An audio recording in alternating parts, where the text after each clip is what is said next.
What happens when British royalty is confronted head-on by one of the most relentless royal biographers in history, and the result totally shatters a global image? This isn't just another headline, it's a full-blown media earthquake captured in real time.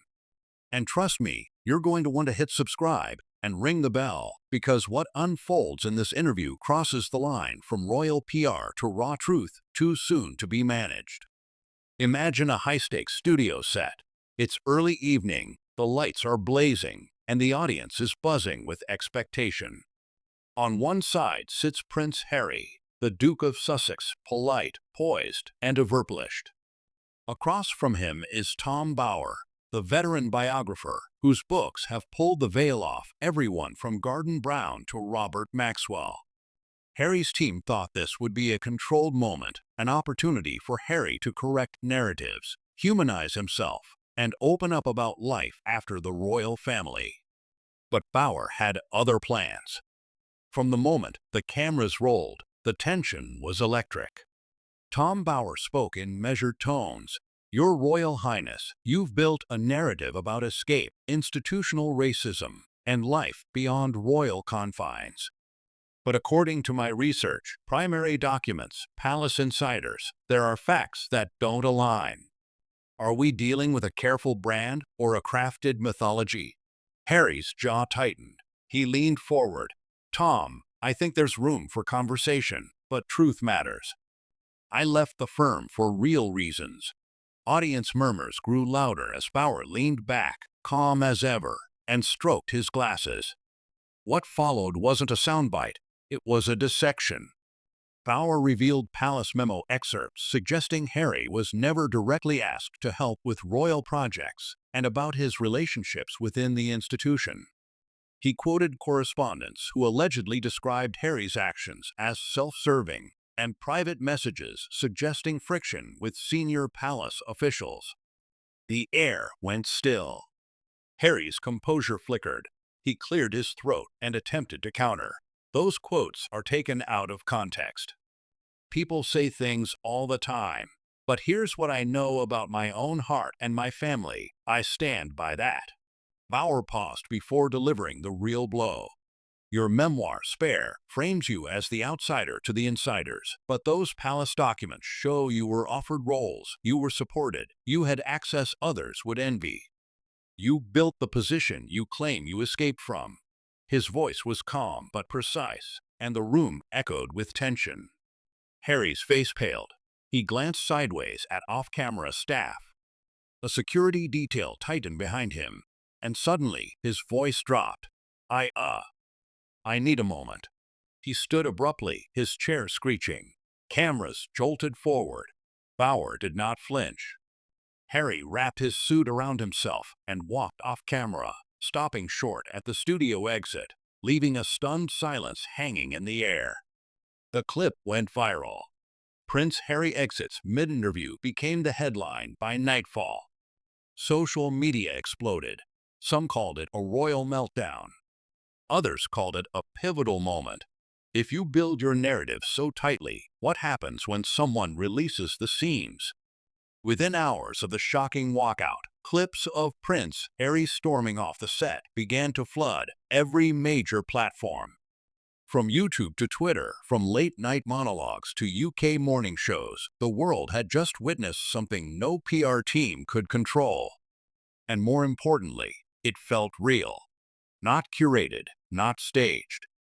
For the first time in a long time, people weren't looking at Harry as a victim. They were watching a man unravel when confronted with facts. Tom Bower, ever the stoic figure, didn't gloat. In fact, his post-interview comments were almost surgical.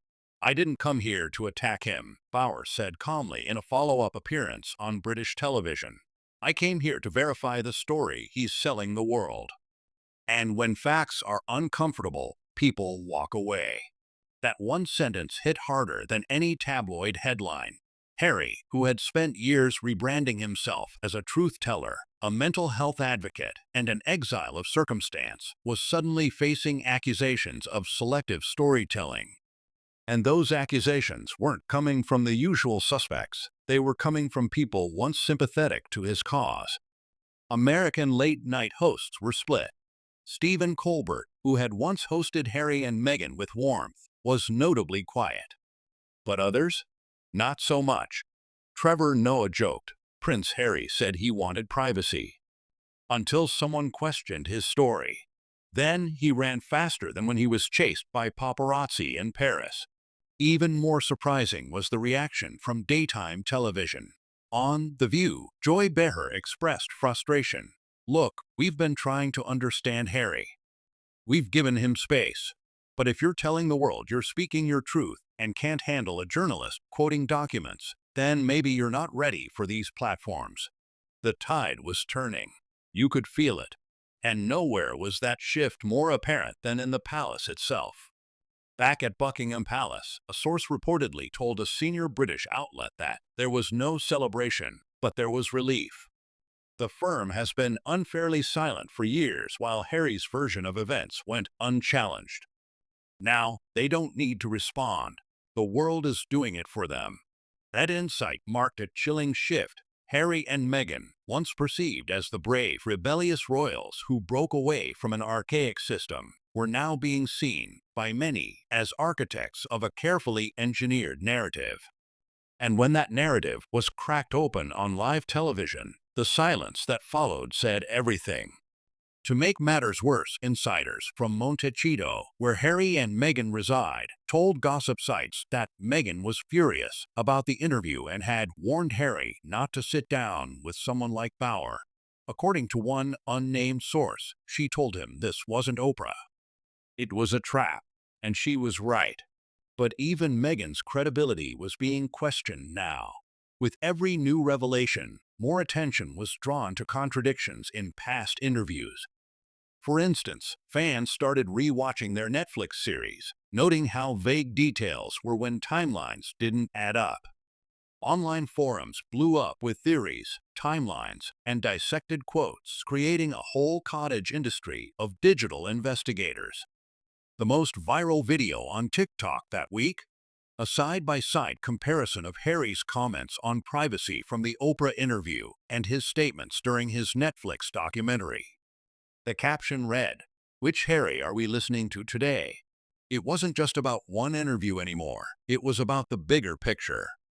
The brand that Harry and Meghan had spent years cultivating was suddenly under siege, and not from the tabloids, but from real journalists, ex-allies, and even neutral observers who were asking the question, what's the truth? And what's the performance? Meanwhile, Tom Bauer's book sales soared. His publishers rushed reprints. Online bookstores couldn't keep up with demand, and ironically, Harry's very attempt to discredit Bauer's work only gave it more legitimacy. In fact, by storming out, he did exactly what Bauer needed. He validated the seriousness of the accusations without ever refuting them. Perhaps the most haunting part of this entire ordeal was the silence that followed. For once, Harry and Meghan's normally vocal PR machine went quiet. No Instagram statements. No carefully worded clarifications. No anonymous leaks. Just silence. And in today's media landscape, that silence speaks louder than any interview. But the question remains, was this the beginning of the end for Harry's public image as the honest, modern royal? Or just another storm he would weather with time and narrative control? And maybe the better question is this: when everyone stops giving you the benefit of the doubt, what's left of the brand you've built? So, what do you think? Was Bauer fair? Was Harry just overwhelmed? Or was this the moment we saw a prince, not a man, walking off the stage because the truth was just too heavy to carry? If you're finding this story as gripping as we are, don't forget to subscribe, smash that like button, and drop a comment below about who you think came out on top, the prince or the pen. This story isn't just drama, it's a turning point in media, royalty, and truth. As the dust settled from Prince Harry's now infamous exit, all eyes turned to the one person who had not been present during the interview, but whose fingerprints were unmistakably all over the aftermath: Meghan Markle. If Harry was the face of the walkout, Meghan was undoubtedly the architect of the response. Or, at least, she was supposed to be. But this time, things felt different. According to several sources close to the couple, Meghan had allegedly advised against the interview with Tom Bauer from the very beginning. In their Montecito inner circle, she was known to be highly cautious, even wary of any unscripted encounters. And Bauer? He wasn't just a journalist, he was a fact-checking bloodhound. A man with a record of exposing the inner workings of powerful institutions and famous individuals. Meghan, reportedly, saw him as a liability, not a platform. But Harry insisted. Perhaps it was ego. Perhaps it was a desire to prove he could hold his own against real questions. Whatever the reason, Meghan's warning went unheeded, and the result was not just a PR disaster, but a public relations implosion the couple hadn't faced since the infamous South Park parody. Behind closed doors, insiders whispered of chaos in the Montecito mansion. Meghan was said to be visibly shaken, not just by Harry's performance, but by what she described as a media trap. For someone who had meticulously managed every headline, every photograph, and every partnership since the royal exit, watching the narrative spiral so far out of control was like seeing a dam break with no way to rebuild it. Worse, their Hollywood allies weren't rushing to their defense as they once did. In fact, many were notably silent. Oprah Winfrey, who once offered them the interview of a lifetime and publicly embraced them, didn't issue a single word about the debacle. Even Tyler Perry, a close confidant during their move to America, declined to comment when approached by entertainment outlets. It was clear the industry was watching and waiting. This silence wasn't just about scandal fatigue, it was strategic. In Hollywood, nothing is more dangerous than a narrative you can't control, and Meghan and Harry, once darlings of progressive storytelling, were now a liability. Every producer, every studio, every streaming platform was asking the same question: are they worth the risk? The tension spilled over into scheduled projects. According to Variety insiders, a planned documentary series Meghan had been pitching about female leadership in politics was suddenly paused indefinitely. The project, which had been in talks with two major streaming platforms, quietly disappeared from pre-production schedules. Meanwhile, rumors began circulating that Harry's upcoming book sequel, Yes, Another Memoir, might face internal pressure to be delayed or even scrapped. Not because of what it said, but because of what the Bauer incident revealed: a vulnerability, a lack of authenticity, a prince who walked out when facts became uncomfortable. And it didn't stop there. British media began picking apart Harry and Meghan's past claims with renewed vigor. Tabloid headlines were relentless, sure, but even respected outlets like The Times and The Telegraph published op-eds suggesting that a reckoning was underway for the Sussexes. But perhaps the most telling moment came not from the press, but from a longtime royal correspondent who remarked, "The crown doesn't need to fight Harry. Tom Bauer already did what the palace never could, exposed him, in real time, for exactly what he is. And no publicist can fix that." Public opinion polls, particularly in the UK, began to show measurable drops in Harry's favorability. Meghan's numbers, already low in Britain, dipped further in the US as well. For the first time, they weren't just unpopular in royal circles, they were becoming controversial in the very progressive spaces that once championed them. Meghan, never one to stay silent for long, attempted to regain control. A carefully released statement to a friendly journalist hinted at emotional manipulation, implying that Harry was ambushed and that mental health struggles should never be weaponized in public discourse. It was classic Meghan, blending emotional appeal with indirect blame. But the problem? The world had seen the footage. They'd watched Harry's tone change. They saw the tension in his body language, the sharpness in his voice, the flush in his face. No amount of posturing could unring the bell. Even fans were confused. Online, #TeamHarry hashtags clashed with #BauerWasRight trends. Reddit forums exploded. TikTok creators began creating side-by-side clips of Harry's past interviews compared to his Bauer walkout. The message was clear. People were doing their own research now, and it wasn't looking good. This wasn't just a PR nightmare. It was an identity crisis. The Sussexes had positioned themselves as truth-tellers, as victims of the establishment, as survivors of institutional cruelty. But now, the world was asking, what if they were just better storytellers than truth-tellers? As one media analyst put it, you can't sell vulnerability while dodging accountability. Eventually, the two crash into each other. That crash was happening in real time. And in the middle of it, Harry and Meghan had never looked more isolated. But the real question is, what happens next? When the brand is damaged, the allies are silent, and the audience is skeptical. Can you pivot, or do you crumble? And we're just getting started. If this deep dive into the aftermath is leaving you stunned, just imagine what comes next. Hit subscribe so you don't miss the final chapters of this explosive series. Don't forget to smash that like button and drop a comment with your take. Was this moment inevitable, or could Harry and Meghan have avoided it all? What happened after the cameras stopped rolling? What did the royal family really think? And what is next for Prince Harry, now that the world has seen him not only challenged, but cornered? This unravels the ripple effects of that now infamous interview with Tom Bauer, exposing the unseen backlash, the internal crisis management, and the lingering question that no one in the palace dares to say aloud. Has Prince Harry permanently damaged the last thread of credibility he had left? Stay tuned, because what happens behind the scenes is often more explosive than what plays out on stage.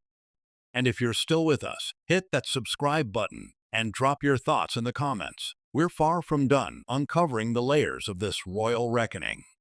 As the credits rolled on that tense televised moment, Tom Bauer's smug composure remained intact, but it was Prince Harry who looked like he had just walked through a war zone, bruised, defensive, and shell-shocked.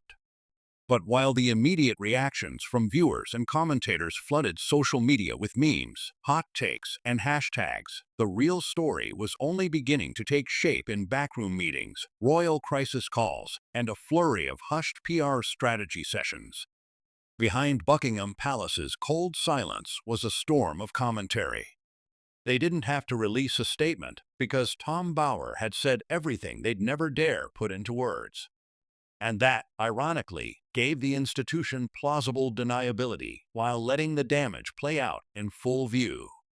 Sources close to royal courtiers hinted that senior advisors were quietly pleased with the outcome.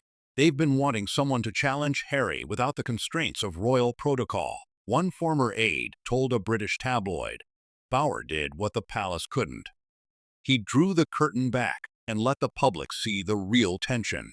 It was a rare win for an establishment that often relies on formality, not ferocity. Meanwhile, across the Atlantic, the Sussex PR machine went into overdrive. Advisors debated whether to publicly address the interview or ride out the storm. The problem? Every route forward came with risk. If they responded too forcefully, it would validate Bauer's accusations. If they said nothing, it looked like guilt. Silence could be spun as evasion. Defense would look like deflection. According to insiders, Harry was furious. He felt ambushed. Meghan, watching from home, was reportedly livid. She had warned him not to underestimate Bauer, and now she feared they had lost the narrative for good. Media allies who once praised the couple's candor began treading carefully. Networks that had previously fawned over their truth-telling started issuing tepid defenses, or worse, avoiding comment altogether. One entertainment executive put it bluntly, they're a brand. And brands that lose control of their image become liabilities. Even Netflix, who had invested millions in their partnership, quietly postponed upcoming projects, citing timing issues. But sources said the real issue was confidence, or the lack of it. Inside the Sussex camp, a new strategy emerged: retreat, regroup, and reframe. Meghan focused on carefully curated Instagram activism, women's rights posts, book club selections, and quotes about resilience. Harry disappeared from public view entirely, except for a few appearances at charity events, where he spoke briefly, if at all. The contrast was jarring. This wasn't the bold, outspoken couple that sat with Oprah. This was a duo licking their wounds. But there was more at stake than just public image. The interview raised a question that had long lingered beneath the surface. Was Prince Harry genuinely committed to changing systems of inequality, or was he just trying to reclaim relevance through victimhood? Bauer's cold, forensic questioning stripped away the polish and left only contradictions. You can't claim to crave privacy while publishing memoirs and doing tell-all interviews. You can't denounce privilege while profiting from it. The contradictions weren't just exposed, they were burned into public consciousness. And then there was the royal family, watching it all unfold from behind centuries of tradition. They didn't need to react, because the damage they believed was already done. Every time Harry speaks, one royal insider remarked anonymously, he moves farther from the credibility he once had. And that's a bridge that once burned you can't rebuild. Behind closed doors, it's believed King Charles was saddened, not angry. William, on the other hand, was reportedly furious. For him, this wasn't just drama, it was betrayal, aired again on the global stage. As it comes to close, we're left with the wreckage of that explosive clash and the uncertain future of a couple who once had the world hanging on their every word. Can Prince Harry reinvent himself again, this time with humility and self-awareness? Or is he too far gone, trapped in a cycle of confession, contradiction, and backlash? Will Meghan push for a rebrand rooted in motherhood and activism, or will they double down on the fight narrative that has so clearly backfired? The path ahead is unclear, but one thing is certain. When truth meets ego, when past meets present, and when someone like Tom Bauer refuses to back down, the fallout is never small, and the consequences are never temporary. Whatever comes next for Harry and Meghan, the world will be watching with a sharper, less forgiving eye. And if you've been following this journey with us, don't forget to like, subscribe, and drop your take in the comments below. What do you think? Was Bauer out of line, or was he finally the voice of accountability that needed to be heard? Let us know. The conversation is far from over.